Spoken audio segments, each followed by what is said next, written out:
O certo é vender o meu bolo por quilo ou por fatia? E como que eu faço para saber o preço por fatia?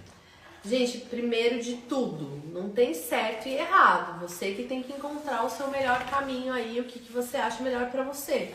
Né? Tem muita confeitaria, muita confeiteira que vende bolo por quilo. E tem muita gente também que vende bolo por fatia. Primeiro você tem que encontrar o que dá certo pra você, tá? Pra mim, Bruna, eu já vendi de todos os jeitos. Pra mim, o que deu mais certo foi calcular o preço da fatia do bolo. Então, eu sabia quanto custava pra mim um bolo de 20 fatias. E aí eu não tinha, né? A pessoa não conseguia comprar um bolo de 6 fatias. Eu tinha determinado. Era um bolo de 20, um bolo de 30, um bolo de 45, um bolo de 50, eu tinha lá, determinado.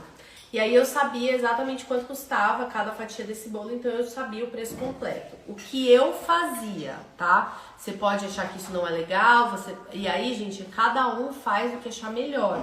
Vocês têm que achar o melhor jeito pra vocês. Eu, Bruna, com os recheios e com as massas que eu trabalhava, eu achei melhor fazer um preço de fatia só.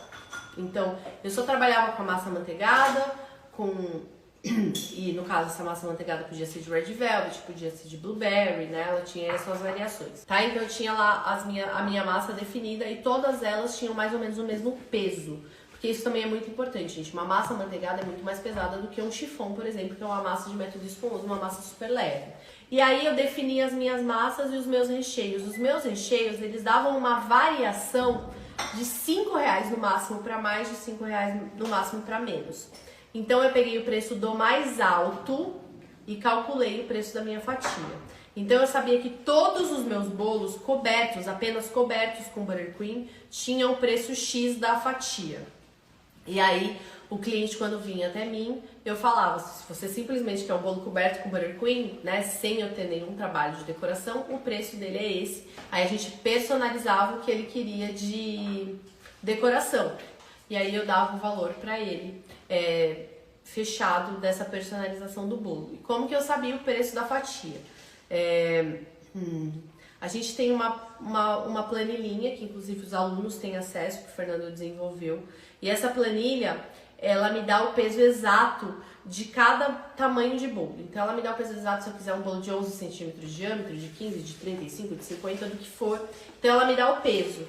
E eu sei que cada fatia padronizada tem 100 gramas. Então se meu bolo tem 2 quilos, eu vou ter 20 fatias. E eu já faço esse cálculo sem a decoração e sem a cobertura do buttercream, porque eu quero saber quanto tem a fatia no bolo aqui, ó, no bolo montado. Não do quilo, porque eu não vendo o quilo do bolo, eu vendo a fatia. Então, se tenho 2 quilos de bolo, eu tenho 20 fatias. E aí eu sabia exatamente o valor de cada fatia. Então assim, eu tenho 20 fatias. Eu sei que cada fatia de um bolo meu custa R$10. Então um bolo de 15 centímetros de diâmetro vai custar para o meu cliente R$200. Sem nenhum tipo de personalização de decoração. Ele quer orquídea, ele quer macarrão, ele quer isomalte. Aí eu vou lá adicionando quanto custa cada um desses para passar para o meu cliente.